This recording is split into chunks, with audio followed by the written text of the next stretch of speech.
अस्सलाम वालेकुम, hope you guys are doing very well. तो आज जो है वो हम क्लाइमेट्रिक का लेक्चर कवर करने वाले हैं, जिसमें हम जो है वो क्लाइमेट्रिक कंडीशंस क्या होती हैं या क्लाइमेट्रिक एक फेज़ होता है बाकायदा, तो वो क्या होता है। तो इसकी डेफिनेशन की तरफ चलते हैं हम सबसे पहले। तो क्लाइमेट्रिक क्या होता है?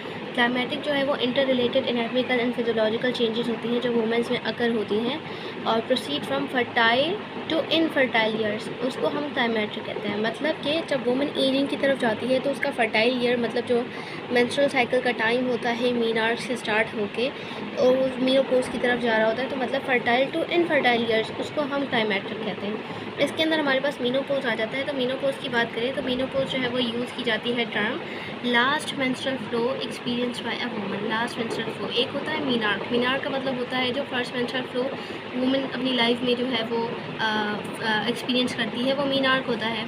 उसी तरह से मीनोपॉज होता है। मीनोपॉज जो है वो लास्ट मेंस्ट्रुअल फ्लो के लाइफ में उसकी जो लास्ट मेंस्ट्रुअल फ्लो है वो कब हुआ, ठीक है। तो इसकी एज की बात करें तो 45 टू 55 ईयर्स में यूजुअली बिटवीन हो जाता है, लेकिन कुछ कंट्रीज़ में ये वेरी करता है अलग अलग डिग्रीज़ के हिसाब से। तो मीनोपॉज की बात करें तो कंसिस्टेंट होती है, वैसे तो रिमार्केबली कंसिस्टेंट होती है 45 टू 55 ईयर्स, लेकिन वेरिएशंस होती हैं with race, economic status and nutrition.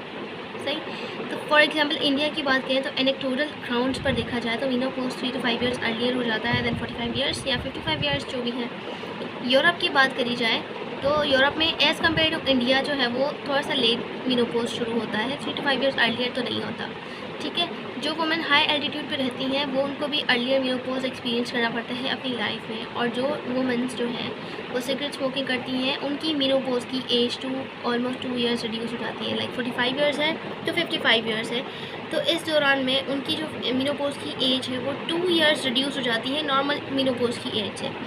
सही। उसकी बात है regardless of these factors a few women experience premature menopause before age of 40 years.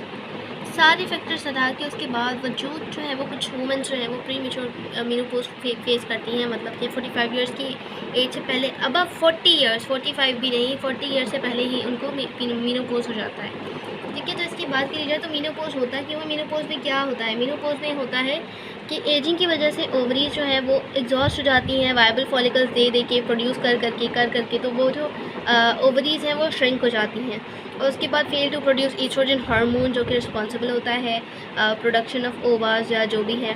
तो इसकी वजह से जो है एक वुमेन जो है वो मीनोपॉज के फेज़ में जाती है ड्यू टू एजिंग प्रोसेस। उसके बाद जो है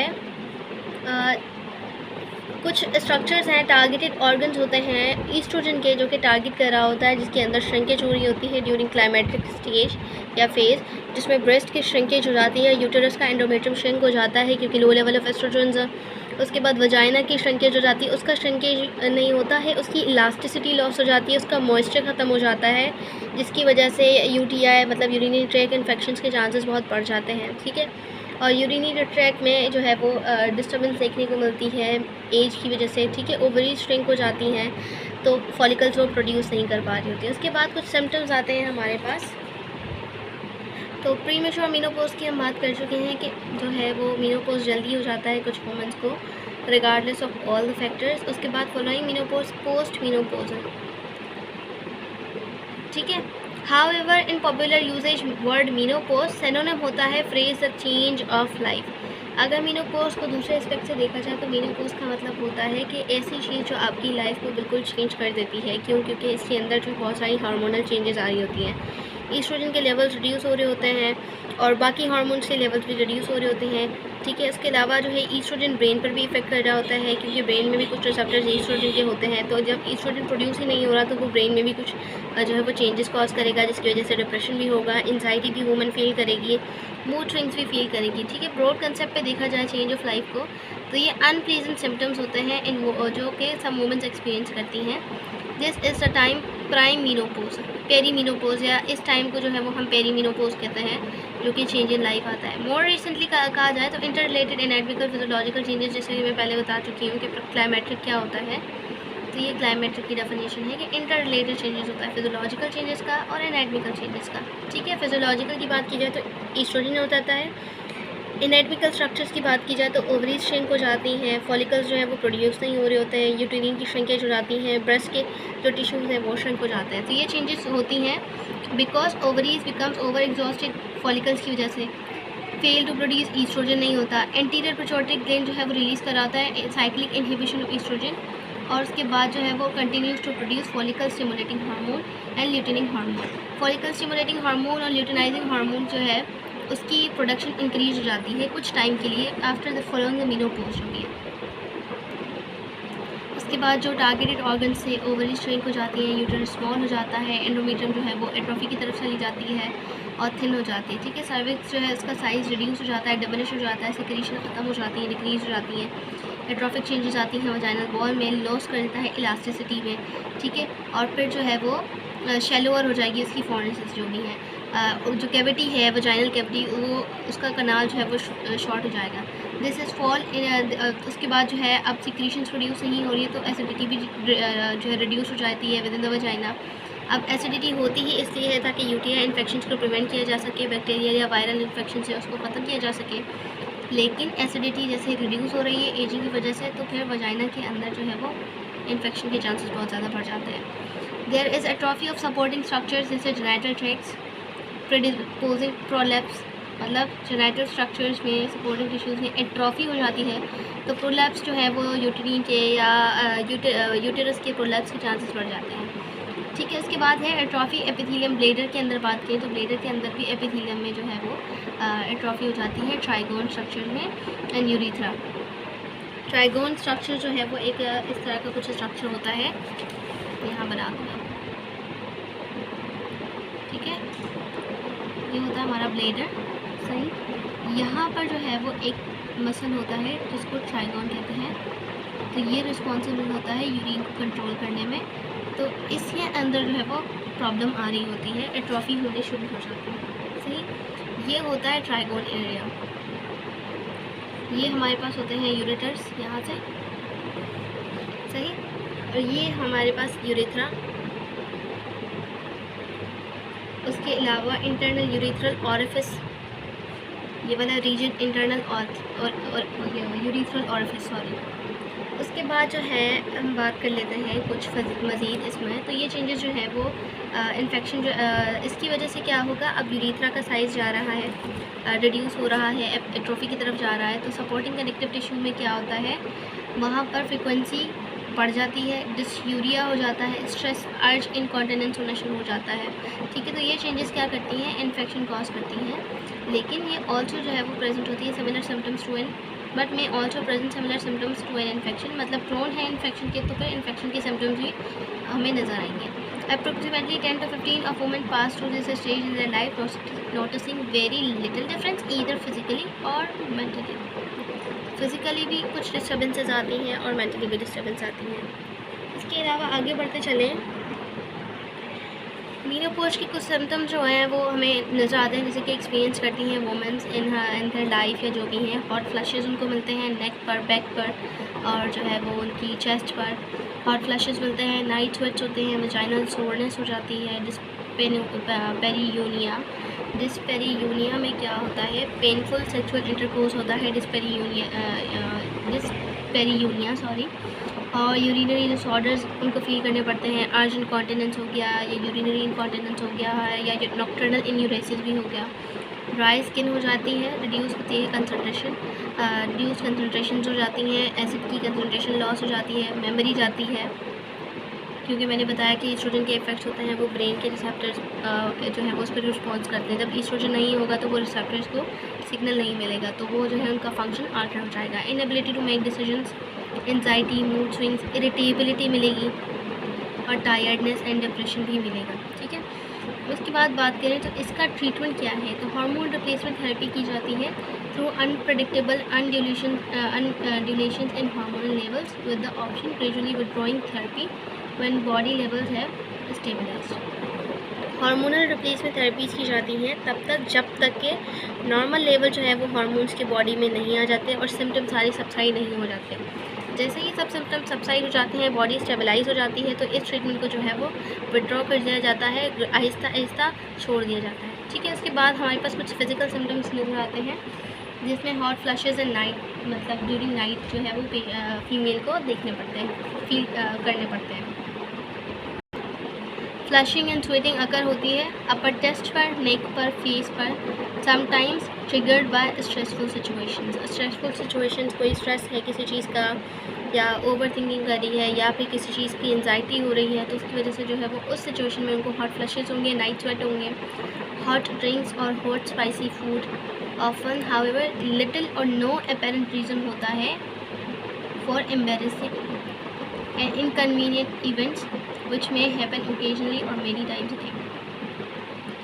स्पाइसी फूड खाने की वजह से भी हॉट फ्लशेस फीमेल को जो है वो होने लग जाते हैं। इसकी वजह से कोई इतना एम्बेरसिंग मोमेंट या इनकन्वीनियंट इवेंट नहीं होते हैं, लेकिन कभी कभार जो है वो 3-4 बार ये सिचुएशन फीमेल को फेस करनी पड़ती है। ठीक है, उसके बाद low level of falling levels oestrogen भी हो जाते हैं। ये सिम्टम्स इसके क्या करते हैं, इन द ब्लड में भी ईस्ट्रोजन के लेवल्स कम हो जाते हैं, जिसकी वजह से टेम्पररी राइज हो जाता है level of follicle stimulating hormone और ल्यूटेनाइजिंग हार्मोन में। ठीक है, ब्लड में जो है वो लेवल्स कम हो जाते हैं एस्ट्रोजन के, जिसकी वजह से फॉलिकल स्टिमुलेटिंग और ल्यूटेनाइजिंग हार्मोन के लेवल्स इंक्रीज हो रहे हैं। उसके बाद है वजाइनल सोरनेस और एट्रोफी वजाइनाइटिस। वजाइनल सोरनेस में क्या होता है कि वजाइनल या सर्विकल सिक्रीशन जो है वो डिक्रीज हो जाती हैं, जिसकी वजह से लेस एसिडिक हो जाती हैं। सिक्रीशंस नहीं होती हैं, लेस एसिडिक हो जाती हैं। वजाइना की लाइनिंग थिन हो जाती है, ड्राई और लेस इलास्टिक होती है, जिसकी वजह से क्या होता है कि vagina becomes more prone to infection. Soreness होती है, इरिटेशंस होती हैं। उसके अलावा जो है कुछ बर्निंग सेंसेशंस और डिस्चार्ज मिलता है वजाइना में। इसके अलावा क्या होता है, नैरोइंग हो जाता है इंट्रोइटस एंड डिस्पेरिनी यूनिया। इंट्रोइटस मतलब वजाइनल जो कैविटी होती है उसके अंदर जो है वो नैरो हो जाता है, और जो सेंस ऑफ लोबिडो होता है, जो रिस्पॉन्स टू होता है वो रिड्यूस हो जाता है। मतलब कि जो सेक्सुअल डिज़ायर होती है वो डे बाय डे रिड्यूस होने लग जाती है। डिस्पेरिन्यूरिया में क्या होता है कि वजाइनल कैनाल नैरो होने की वजह से फीमेल जो है वो पेनफुल सेक्सुअल इंटरकोर्स फील करती है, तो वो जो है वो उसकी मैरिटल लाइफ पर जो है इफेक्ट करता है, जिस वजह से मैरिटल स्ट्रेस फीमेल को फील करना पड़ता है और झेलना पड़ता है। और दीज सिम्टम्स में respond well to the administration of oestrogen. अगर जो है वो हार्मोनल रिप्लेसमेंट थेरेपी करवा दी जाए और ईस्ट्रोजन के लेवल्स को नॉर्मलाइज स्टेबलाइज कर दिया जाए, एडमिनिस्टर किया जाए, तो उसकी वजह से ये सारे सिम्टम्स सबसाइड हो सकते हैं। उसके बाद हमारे पास आ जाते हैं यूरिनरी डिसऑर्डर्स। यूरिनरी डिसऑर्डर्स में क्या होता है, ईस्ट्रोजन रिसेप्टर्स प्रेजेंट होते हैं वजाइना के अंदर, यूरिथ्रा में, ट्राइगोन में एंड पेल्विक फ्लोर मसल्स में। ठीक है, तो इट इज़ वाइडली एक्सेप्टेड कि यूरोजेनाइटल प्रॉब्लम्स जो है वो एसोसिएट होती हैं वजाइनल डिलीवरी के साथ। सही, predisposing a woman to develop urinary incontinence. जैसे मतलब कुछ वजाइनल डिलीवरी के दौरान जो है वो फीमेल को कुछ चेंजेस फील करनी पड़ती हैं, ओवर स्ट्रेच स्किन हो जाती है, मसल्स हो जाते हैं, जिसकी वजह से फीमेल को बहुत सारे मसल्स जो है वो वीकनेस की तरफ चले जाते हैं, जिसकी वजह से यूरिनरी इनकॉन्टिनेंस हो जाता है, प्रोलेप्स के चांसेस बढ़ जाते हैं। यूरिनरी इनकॉन्टिनेंस में स्ट्रेस इनकॉन्टिनेंस या अर्ज इनकॉन्टिनेंस देखने को मिलेगा, या फिर दोनों मिलेंगे। ठीक है, तो कुछ स्टडीज सजेस्ट करती हैं कि वजाइनल डिलीवरी में not only culprit but that pregnancy itself में हैव सम कैजुअल सिग्निफिकेंस। अब वजाइनल डिलीवरी जो है वो सिर्फ एक कॉज नहीं है कि ये सारी चेंजेस फीमेल को फेस करनी पड़ रही हैं, इसके कुछ और जो है कुछ और कॉजेज़ भी हो सकते हैं, जैसे कि हार्मोन लेवल्स डिस्टर्ब हो रहे हैं, या प्रेगनेंसी इटसेल्फ इसका कॉज हो सकती है। क्योंकि अगर एक मदर जो है वो बेबी को कैरी कर रही है तो उसकी बॉडी में चेंजेस आ रही होती हैं, हार्मोनल चेंजेस आ रही होती हैं। बहुत सारी हार्मोनल चेंजेस आने की वजह से, जैसे ईस्ट्रोजन है, रिलैक्सिन हार्मोन है और प्रोजेस्टेरोन है, उसकी वजह से जो है वो लैक्सिटी आ जाती है, स्मूथ मसल्स जो है वो रिलैक्स हो जाते हैं, जिसकी वजह से जो है वो फीमेल को बहुत सारी इस तरह की कंडीशन जैसे यूरिनरी इनकॉन्टिनेंस या प्रोलैप्स की कंडीशंस देखनी पड़ती हैं। ठीक है, तो दीज डिसऑर्डर्स जो है वो डेवलप होते हैं, किसी भी टाइम पे प्रेजेंट हो सकते हैं, और ये एक्सेसरबेट भी हो सकते हैं, मतलब एक्सेजरेट भी हो सकते हैं, इंक्रीज भी हो सकते हैं। A menopause when decline ovarian function result in estrogen depletion. जब मतलब ये इंक्रीज भी हो सकते हैं, जैसे जैसे एस्ट्रोजन के लेवल्स कम होते चले जाएंगे और जो है वो इसमें जो है एक्सेसरबेट होते चले जाएंगे ये सारे सिम्टम्स वजाइना में, या यूरिनरी प्रॉब्लम्स आने शुरू हो जाएंगी। एट्रोफी, इन्फ्लामेशन एंड इन्फेक्शन हो जाएगा वजाइना का, and may have secondary effect on urethra and bladder. Primary effect जो है वो दे रहा है यूरिनरी डिसऑर्डर पर प्रेगनेंसी और नॉर्मल वजाइनल डिलीवरी, ये प्राइमरी इफेक्ट कोज कर रहे हैं। सेकेंडरी की बात की जाए तो सेकेंडरी प्रॉब्लम्स यहाँ पर ये आ जाती हैं कि वजाइना में इन्फेक्शन या इन्फ्लामेशन हो जाती है, या कोई इन्फेक्शन हो जाता है, तो वो जो है वो सेकेंडरी कॉज बनेगा यूरिथ्रा या ब्लैडर की डिसऑर्डर्स में।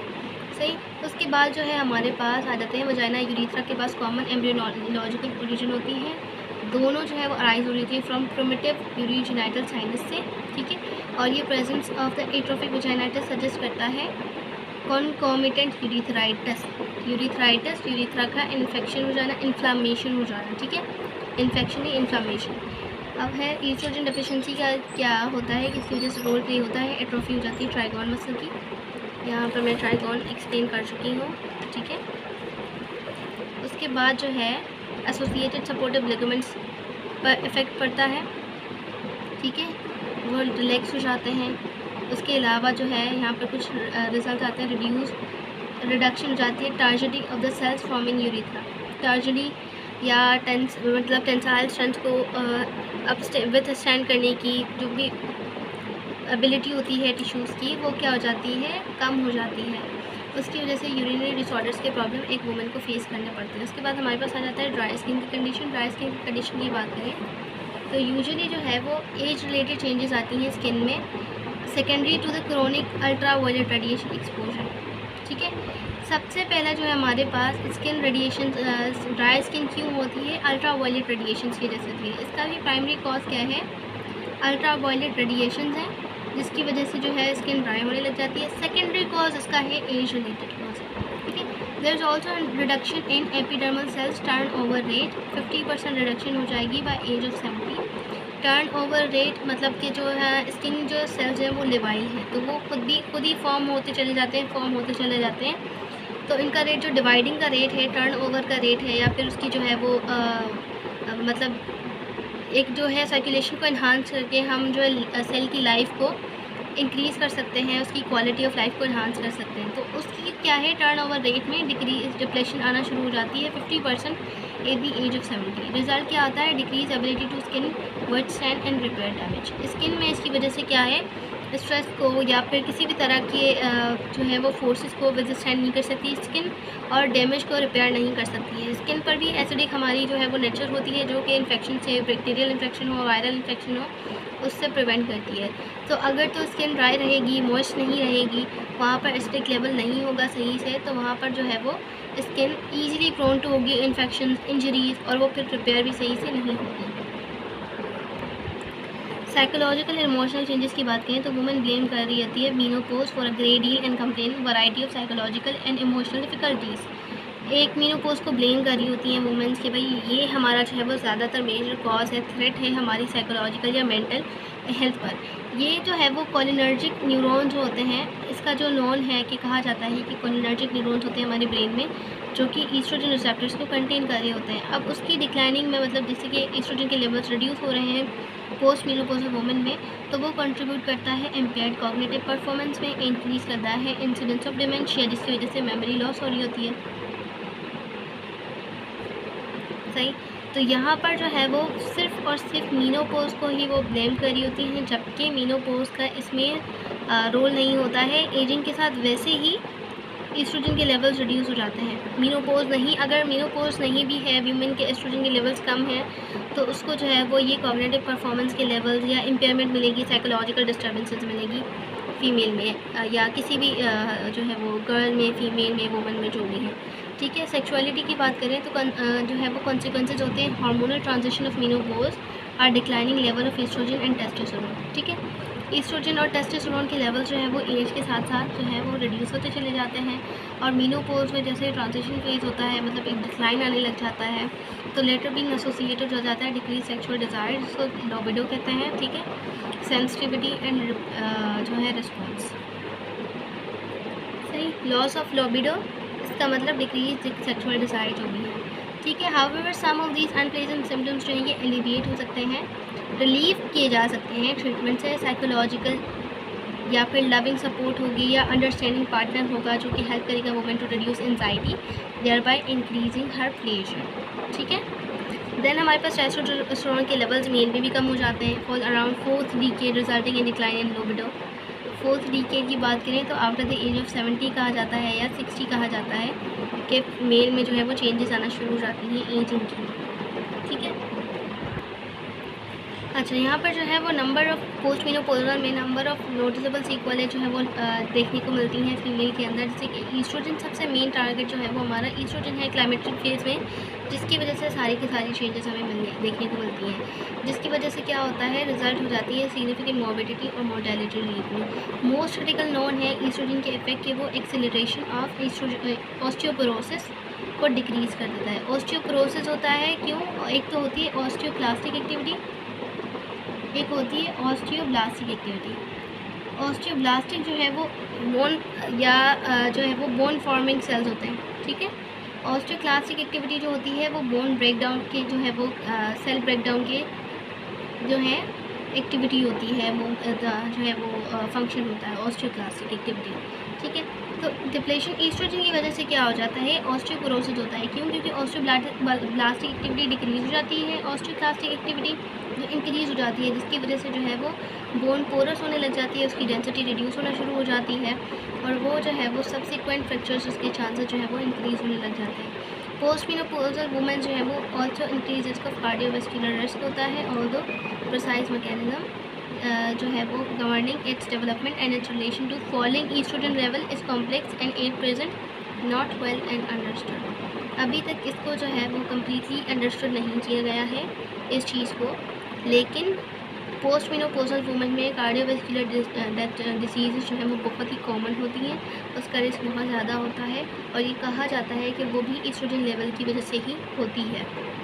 तो कार्डियोवास्कुलर डिजीज़ की बात करें तो कार्डियोवास्कुलर डिजीज़ जो है वो बिगेस्ट किलर होता है पोस्ट मेनोपॉज़ल में, अकॉर्डिंग टू द स्टडीज़, ठीक है। Following post menopausal incidence of cardiovascular disease increase हो जाता है क्योंकि लेवल ऑफ ईस्ट्रोजन कम हो जाते हैं।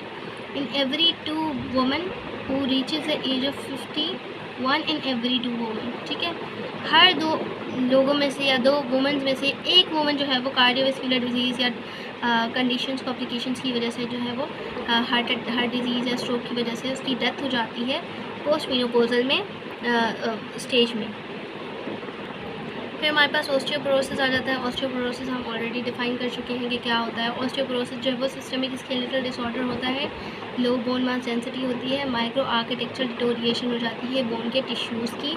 सेल अगर ख़त्म होते चले जा रहे हैं तो जो एक टिश्यू फॉर्म हुआ है वो भी डिस्ट्रॉय डिटोरिएट होना शुरू हो जाता है, ठीक है।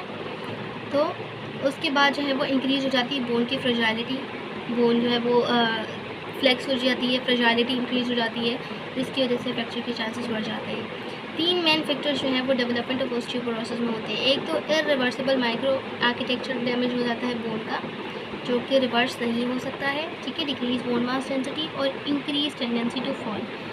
जैसे जैसे एजिंग के प्रोसेस इंक्रीज़ होते चले जाते हैं, जो हैं वो फॉल के चांसेस बहुत बढ़ जाते हैं, ठीक है। तो फॉल के चांसेस बढ़ना, बोन मास डेंसिटी कम होना, माइक्रो आर्किटेक्चर जो स्ट्रक्चर है उसका डैमेज होना, इरिवर्सिबल डैमेज, तो ये 3 मेजर कॉज बन सकते हैं ऑस्टियोपोरोसिस के लिए। उसके बाद हमारे पास रिस्क फैक्टर आ जाते हैं ऑस्टियोपोरोसिस के, जिसकी वजह से हाई रिस्क जो है ये इंडिकेट कर रहे होता है। तो हमारे पास जो है वो कुछ इसके अंदर बहुत ही इंपॉर्टेंट फैक्टर्स हैं, जैसे कि हमारे पास यहाँ पर है सिगरेट स्मोकिंग, कार्बोनेटेड ड्रिंक्स, ठीक है, अल्कोहल कंजप्शन है, हाई कैफीन इनटेक है, सही, ये थ्रेट बन सकते हैं एक वुमेन के लिए। उसके अलावा सेडेंटरी लाइफस्टाइल इफ़ेक्ट करता है वुमेन पर, और जो है वो कॉर्टिको स्टेरॉइडल ट्रीटमेंट्स जो लिए जाते हैं उसकी वजह से भी हो सकता है, सही। उसके बाद हमारे पास है पुअर डाइट। सबसे ज़्यादा जो है वो पुअर डाइट ऑस्टियोपोरोसिस का जो है वो कॉज बनती है। फीमेल एथलीट ट्रायड में भी पुअर डाइट जो है वो मेजर कॉज होती है ऑस्टियोपोरोसिस की तरफ लीड करने के लिए, ठीक है। उसके बाद है अर्ली मेनोपॉज और अर्ली ओफरेक्टोमी। उसके बाद हमारे पास जो है कुछ और चीज़ें आ जाती हैं, जैसे कि low peak bone mass density at the age of 30। ये बहुत ही इंपॉर्टेंट फैक्टर है जिसकी वजह से जो है मेनोपॉज के बाद ऑस्टियोपोरोसिस देखने को मिलता है फीमेल्स के अंदर। देन हमारे पास है फिजियोथेरेपिस्ट का क्या काम है। फिजियोथेरेपिस्ट जो है वो बहुत ही इंपॉर्टेंट और वाइटल रोल प्ले करता है when it comes to osteoporosis या किसी भी तरह का ट्रीटमेंट हो, जिसमें क्या होता है important health promotion role female या फिजियोथेरेपिस्ट जो है वो प्ले कर रहे होते हैं, एजुकेट कर रहे होते हैं regarding diet, exercise, not only for children sake but for their own, ठीक है। एक तो मदर जो है वो गायनी में हम यूजुअली प्रेग्नेंट वुमेंस के रिगार्डिंग ही बात करते हैं। तो यहाँ पर अगर जो है वो एक फिजियोथेरेपिस्ट कुछ गाइड कर रहा है, डाइट है, एक्सरसाइज है, तो वो फॉर द चिल्ड्रन सेक तो होता ही है, लेकिन वो मदर की ऑन सेक के लिए भी होता है, क्योंकि अगर मदर हेल्दी है तो बेबी इवेंचुअली हेल्दी ही होगा।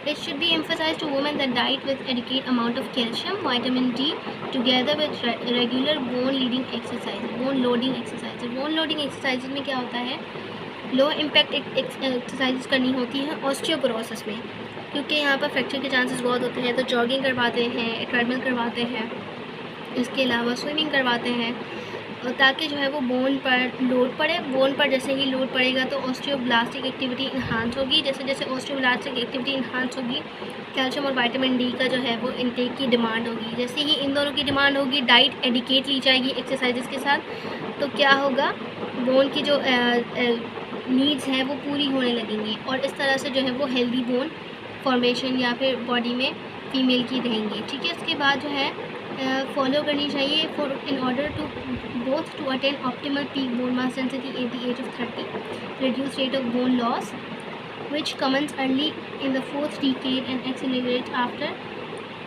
menopause. After the age of 30 जो है वो एजिंग स्टार्ट हो जाता है, यूजुअली मेल हो या फिर फीमेल हो। ठीक है, फीमेल में ज़्यादा होता है, मेल्स में आफ्टर 40 होता है। तो फीमेल्स को चाहिए कि जितना एडिकेटली वो खा सकती हैं, कैल्शियम विटामिन डी ले सकती हैं, रेगुलर एक्सरसाइज कर सकती हैं, तो उतना ज़्यादा बेहतर रहेगा उनके लिए, क्योंकि आफ्टर द एज ऑफ 30 ये सारे जो इफ़ेक्ट्स हैं ना एस्ट्रोजन के या फिर बोन लोडिंग के, ये आहिस्ता आहिस्ता रिड्यूस होने शुरू हो जाते हैं और इनके इफ़ेक्ट्स फिर लेट नज़र आने लगते हैं। कि ऑस्टियोपोरोसिस की डायग्नोसिस की बात करें तो यहाँ कोई स्पेसिफिक स्क्रीनिंग नहीं होती है वुमेन में फॉर ऑस्टियोपोरोसिस, तो इसीलिए जो है वो it is offered only to those high risk category, जैसे कि women who would base their decision और whether not to take hormonal therapy और acknowledge of their bone density. अगर वो हार्मोनल रिप्लेसमेंट थेरेपी लेंगी तो उनका ट्रीटमेंट जो है वो अच्छा हो जाएगा, लेकिन अगर वो नहीं लेती हैं तो वो उनका डिसीजन है और वो उनकी बोन डेंसिटी है, उनका हेल्थ है। ठीक है, उसके बाद ट्रीटमेंट है establish osteoporosis, alleviate the patient symptom, reduce करना है पेशेंट के सिम्टम को, फ्रैक्चर्स के चांसेस को रिड्यूस करना है। सेवरल ड्रग्स दी जाती हैं जो कि प्रिवेंट कर रही होती हैं बोन लॉस, जिसके अंदर विटामिन और कैल्शियम के सप्लीमेंट्स होते हैं। उसके बाद they can reduce significantly susceptibility of the fracture. अब अगर बोन हेल्दी रहेगी और लॉस नहीं होगा, फॉल के चांसेस कम होंगे, तो फ्रैक्चर भी कम होंगे। उसके बाद हमारे पास एक्सरसाइज आ जाती है। एक्सरसाइज वाइटल रोल प्ले करती है मैनेजमेंट ऑफ ऑस्टियोपोरोसिस में। रिसेंट ईयर्स में researchers have looked at different exercise रही दैट विक both on prevention of fall and on body mass या बोन मास डेंसिटी की बात करेंगे, तो ये सजेस्ट किया जाता है कि women who experience frequent vasomotor symptoms run a greater risk of balance disturbances. Vasomotor symptom में हमारे पास वेस्टिबुलर आ जाएगा। ठीक है, वेस्टिबुलर बहुत कॉमन है बैलेंस के लिए, तो उसको जो है वो हम जो है इन्हांस करेंगे, उसकी जो है वो ट्रेनिंग करवाएंगे, ताकि डिस्टर्बेंसेस को हम जो है वो ग्रेटर रिस्क या कम कर सकें बैलेंस डिस्टर्बेंसेस को, ताकि फॉल कम हो। फॉल कम होगा तो फ्रैक्चर नहीं होगा। ठीक है, therefore increase tendency to fall than do women without symptoms. ठीक है, फॉल के टेंडेंसी जो है वो वुमेन में ऑस्टियोपोरोसिस के साथ जो वुमेन्स होती हैं उनमें ज़्यादा होती है as compare to non osteoporotic womens. ठीक है, इसके बाद हमारे पास जो है वो तो क्लाइमेट्रिक का लेक्चर जो है वो यहीं तक था। आई होप कि आपको समझ आई होंगी। बहुत सारी बातें क्लाइमेट्रिक में रिपीट हुई हैं, क्योंकि बेसिक कॉन्सेप्चुअल चीज़ें हैं, हमें ऑलरेडी पता है, तो इसीलिए जो है वो अगर हम गौर से इसको पढ़ेंगे, समझने की कोशिश करेंगे, तो हमें जो है वो ईज़िली अंडरस्टैंड हो जाएगा। लेकिन अगर कोई आपको परेशानी है या फिर कोई प्रॉब्लम है तो मुझे कमेंट सेक्शन में बता दीजिए। उसके अलावा सी यू सून नेक्स्ट टाइम। अल्लाह हाफ़िज़।